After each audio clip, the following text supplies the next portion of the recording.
की उपासना सबसे पहले किसने करी थी? भगवान राम।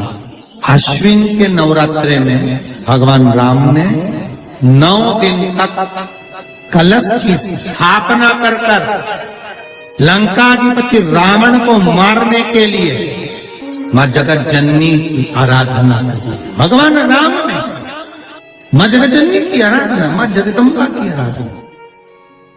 और कहते हैं मेरे राम ने प्रतिदिन मातृ शक्ति को निमंत्रण दिया और मां जगत जननी से विनती निवेदन कर कहा कि आपको प्रतिदिन आना पड़ेगा। इसलिए देवी भागवत में लिखा है कि नवरात्रि में एक दिन, जैसे प्रतिपदा है, पहला दिन है तो एक कन्या का पूजन करो, द्वितीया है तो 2 कन्या का पूजन करो, तृतीया है तो 3 कन्या का पूजन करो, चतुर्थी है तो 4 कन्या का पूजन करो, पंचमी है 5 कन्या का पूजन करो, छठ है 6 कन्या का पूजन करो, सप्तमी है 7 कन्या का पूजन करो, अष्टमी है 8 कन्या का पूजन करो, नवमी है, जम के बोलो, 9 कन्याओं का पूजन करो। और अगर इस तरह से आप पूजन नहीं कर सकते नवरात्रि में तो 9 कन्याओं का पूजन एक साथ या तो अष्टमी के दिन या नवमी के दिन कर दो, या मध्य में बीच में भी आप कर सकते हो एक।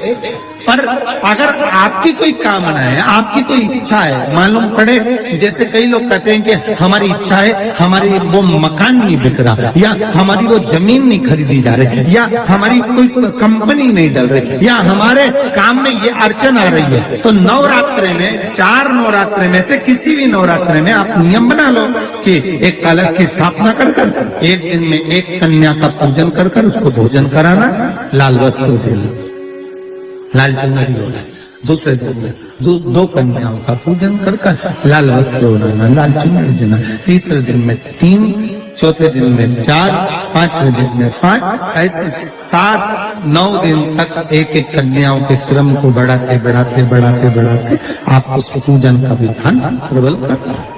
आज किसी का फोन था सुबह, तो कोई कह रहे थे कि हमें गुरुजी से बात कराओ, तो समीर जी ने बताया कि फोन आया था और वो बोल रहे थे कि हमें नवरात्रि में अगर मान लो कोई साधना करना हो तो कौन सी साधना करना चाहिए, हम किसकी आराधना करें, हम 9 दिन तक किसकी साधना करें।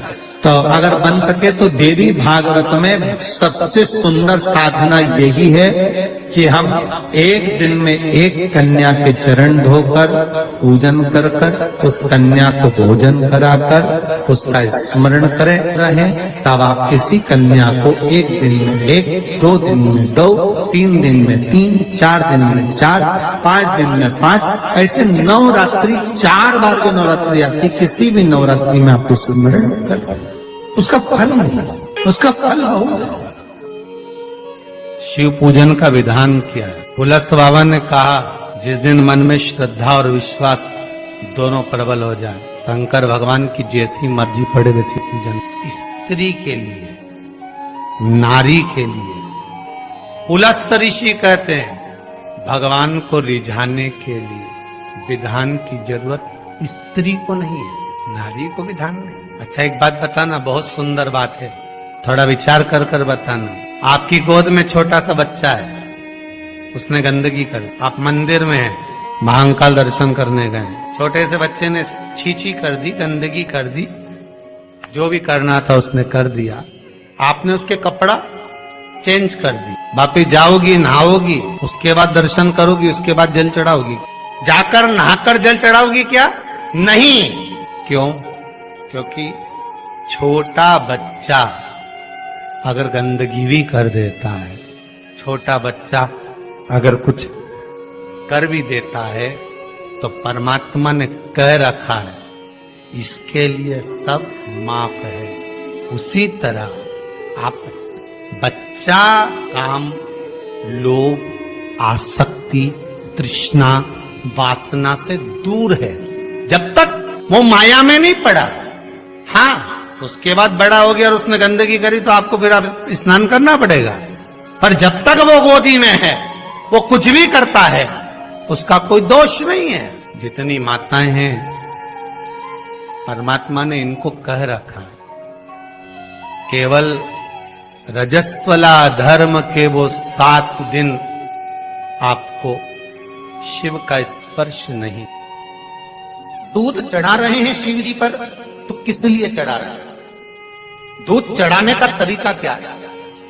कैसे समर्पित कर रहे हैं? अभी दीदी ने कहा कि बीमारी का तो दूध चढ़ाने का तरीका बदल गया। आपने दोनों हाथ, एक हाथ में जल एक हाथ में दूध रखा और तरीका बदला।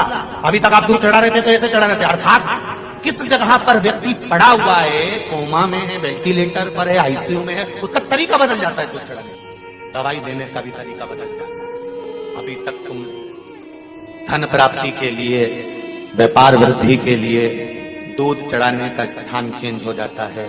शिव जी को जब दूध चढ़ाया जाता है तो पहले जलाधारी पर चढ़ाया जाता है, उसके बाद शिवलिंग पर चढ़ाया जाता है, तो दूध कार्य करना प्रारंभ कर देता है, संपदा बढ़ाना चालू कर। रोग मुक्ति के लिए जब भी दूध चढ़ाया जाता है तो जल और दूध की मात्रा बराबर करी जाती है। जब ब्राह्मण अभिषेक कराने बैठता है तो बाल्टी में जो जल पड़ा होता है उसमें थोड़ा दूध डाल देता है। आप क्या डालते हैं कि नहीं डालते? हमें नहीं। ब्राह्मण जब रुद्री से अभिषेक कराने बैठता है तो बाल्टी में रखे हुए जल में दूध डाल देता है। उससे पूछा कभी आपने कि महाराज जी आपने ये बाल्टी के जल में दूध क्यों डाला गया है? बाल्टी भरी हुई पानी की और उसमें थोड़ा सा तुमने दूध क्यों डाला है? तो ब्राह्मण बताएगा कि दूध और पानी मिलाकर शंकर जी का अभिषेक इसलिए करा जाता है कि जिस गोत्र का व्यक्ति अभिषेक कर रहा है, इस गोत्र के व्यक्ति के यहाँ अगर कोई रोगीला है, कोई बीमार है, कोई कष्ट भोग रहा है, तो अभिषेक करते करते उसका रोग मिट जाए, इसलिए जल में दूध मिलाकर चढ़ाया जाए। कभी ब्राह्मण से पूछो तो, जब घर में संतान की वृद्धि नहीं होती है तो 7 कुआं बोलते हैं, तुम्हारे यहाँ बावड़ी बोलते हैं, तालाब बोलते हैं, जो भी हो, जहां जल का स्रोत बना हुआ, जल का जहां स्रोत बना, जल का स्रोत से मतलब होता है कि जिस कुएं में या हेडपंप में या पानी जहां से आता रहता हो, ऐसे कुआं बावड़ी से 7 जगह से जल लाया जाता है। जब वंश प्राप्त नहीं होता, वंश नहीं बढ़ता, संतान नहीं होती, वंश की प्राप्ति नहीं होती, तब 7 कूप का जल लाकर ब्राह्मण देवता से कहकर रुद्राष्टाध्यायी से, रुद्री से अभिषेक किया जाता है। ब्राह्मण जब रुद्री से अभिषेक कराता है, एक एक कुएं का जल चढ़वाना चालू करता है और अभिषेक होने के बाद उसी जल का आचमन उस नारी को करा देता है जिसको संतान चाहिए। तो महाराज वंश की वृद्धि होना चालू है। जल का महत्व कोई समझे।